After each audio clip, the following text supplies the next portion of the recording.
Welcome in to the Design 30 podcast. My name is Jason Bilyeu, and in this podcast, I provide design strategies and tools to improve creativity, innovation, and overall design confidence. So this is Monday morning when I'm recording this, the morning after Easter. So I hope everybody had a great weekend and a great Easter, hopefully celebrating with your family. I had a lot of fun and had a good time hanging out with my in-laws, and it was pretty great. But I did not have time to record over the weekend, so here I am recording this Monday morning, which should be fine. That being said, it will probably be a little bit quicker podcast, but I think I've got something quick but also interesting and helpful for this episode. So a few days ago, someone reached out to me on Instagram, and it was a younger designer just reaching out to get some advice about career, about university, where they should go to school. Well, not where they should go to school, but what they should focus on as they go into a design career, and just if they have, or if I had any advice or anything, I could tell them that would be beneficial. So this was an awesome question. Thanks for reaching out. If you know who you are and you're listening to this podcast. And so it's just a great opportunity to think through what would I say to a young designer? What would I say maybe to a younger me? So the first thing that I thought was something I would have said to a younger me, so I thought would be good advice to this person in particular, is especially for going into a design career, but really going into any career, try to get an internship as early as you can, as soon as you can in college and university. It could be that you even work before you go to school. That's something I was talking about yesterday with one of my brothers-in-law, that there could be a lot of benefit in actually just going and working for a year before you actually go to school and get a little bit of that real world experience. That's going to inform you a lot in what you actually want to do. And it's also going to help you learn more about, or rather get more out of your education, because you're going to understand how it's applicable and why you actually need to learn these things if you do need to learn them. And so you get the same thing from an internship. It also, it'll help you understand what you want to do and really what you don't want to do. I've told a story on here before, but my internship in undergrad, it really pointed me and really told me that I don't want to go into research. That's not the world that I'm going to thrive in. That's not something that is really fascinating to me as far as material science research, or even just going down the research side of mechanical engineering. So it was a really useful experience, even though it didn't get me excited to do something in particular, but rather it kind of told me what I didn't want to do. The second thing that I said to this person was read, and read a lot. And the two books that I highly recommended were Creative Confidence, which I have done an in-review episode on, and you have heard me mention time and time again on this podcast. That is a great book by Tom and David Kelly. It was one that I read in my graduate program, and really just kind of changed the way I looked at product design, the way I looked at being creative in general. And it's kind of cliche, but the title of the book is actually really, it's really well titled. It does help you develop a lot of this confidence in yourself to be creative and understand that there's certain skills you can learn and develop over time to improve your creativity. It's not all just something that you're born with, something that's innate. It's actually something you can build a skill of and develop over time. And then the other book that I had mentioned that I think is a definite must for designers is The Design of Everyday Things by Don Norman. And this one, of course, you see all designers talk about basically all the time because it is so good and it's so useful. So that one was another definite non-negotiable book to read.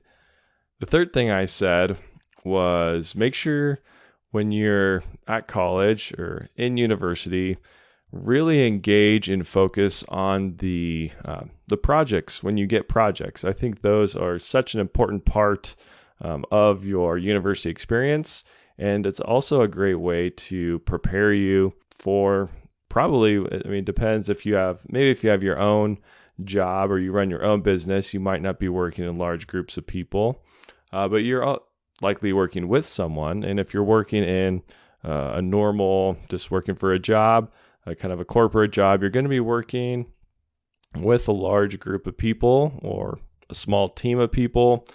And it's really important to build that skill of just being able to work with others and to actually employ the things that you're learning in class into a setting that's it's somewhat similar to what you'll experience in the real world. So I think really engaging and focusing on those group projects is important. And honestly, there might be times where you have to carry your design team or carry your project team. And, that also could be a good experience because that's something that very likely could happen in your career. So that's also something during college you should really focus on. And I think there's a lot you're going to get out of that experience, especially if you put in a lot of work on your end. And, sometimes you're going to have to work a lot harder than other people on your team. And that's okay because that's really good experience. And unfortunately can be similar to the real world outside of college. So focus and engage on those projects during your university or college experience. And number 4 was somewhat simple. I told him just pay attention to people. As a designer, obviously you're designing for people. So the better you understand people, the more observant you are of people, how they interact with products, how they interact with apps, how they interact with their computers, just all of these different things, observing people and watching how they interact with the world. And part of that is also understanding psychology. So, maybe throw in some books on psychology, some podcasts, perhaps take a class or two during school. But paying attention to people, it's going to help you so much. The better you understand people, the better designer you're going to be, almost guaranteed. It's a very necessary skill for designing these things that people interact with on hopefully a daily basis. And then finally, the last thing that I told him was learn how to write. Writing, it might be one of the most important skills you can ever learn. It just will be helpful in whatever career path you choose to go down. It'll get you jobs. It can get you funding. It'll literally benefit you, I would say, in almost anything you do. And that's one for me. I like to tell the story of my first job. There was literally, I want to say it was either 20 or 25 essay questions that I had to answer as part of the initial application. And these were just kind of all across the board, all these different things, your interests, your view on life, and then stuff about the position, why you want to work at this company. But it was literally, I can't remember, I want to say it was 25 essay questions. So, that took a long time. It was lots of writing. But thankfully, in my undergraduate degree, since it was more of a liberal arts school, I had done quite a bit of writing. And then throughout grad school, that was also a pretty big part of it, was writing lots of papers and things like that. So I was really thankful for that writing background, which made that whole interview questionnaire, or not even interview questionnaire, but just questionnaire for the application, not that intimidating, really. It's something I felt confident in, something I could do. And I think it honestly was a big driver of why I got the job. Obviously, you have to have the basic underlying skills and the ability to do the position, to do the job. But I think that my willingness to fill out that application and answer all those questions well also went a long ways. So that was my final thing. My final piece of advice was being able, or working on that skill of writing and being able to write well.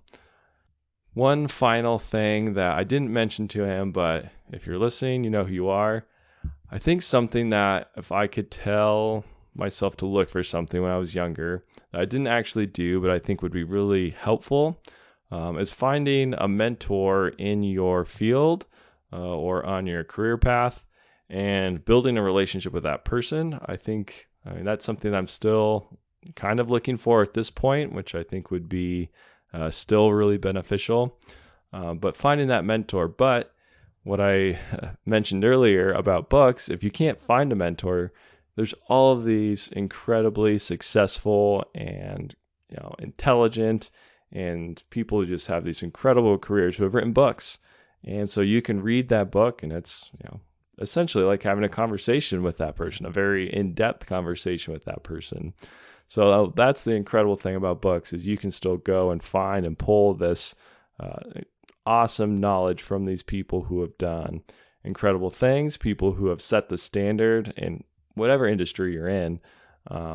Right now I'm reading a book by Henry Dreyfuss, who basically started and created the whole industrial design industry and was also a huge driver of, he didn't call it necessarily human-centered design, but what is now human-centered or user-centered design, and really just looking at the human interaction with products. So that's been an incredible book, really interesting. And, it's just fascinating that I can still gain all of this knowledge from this person who passed away probably quite a while ago. So another plug there for books, but also going back to my original point, which is if you can, if you have the desire, try to find a mentor and really connect with that person and engage with them so you can pull some of their wisdom. And I'm sure there's a lot of people out there who are willing to do that, who would be excited to do that. And it's going to really be helpful on your career path, help you make decisions, help you talk things out. So yeah, also looking for a mentor is another piece of advice that I think I would recommend. Like I said, I didn't have that experience, but it's something I wish I would have. So take that for what you will. All right. That is all I have for this shorter post-Easter podcast. As always, follow the Design 30 podcast on Instagram, on Twitter. You can subscribe on YouTube, and then you can also become a free or paid subscriber on Substack. And let's see, I'll probably have another Substack post coming out in the next probably 2 weeks. So keep your eyes out for that. Okay, that's all I have for this week. As always, remember, design more, despair less. Thanks for listening.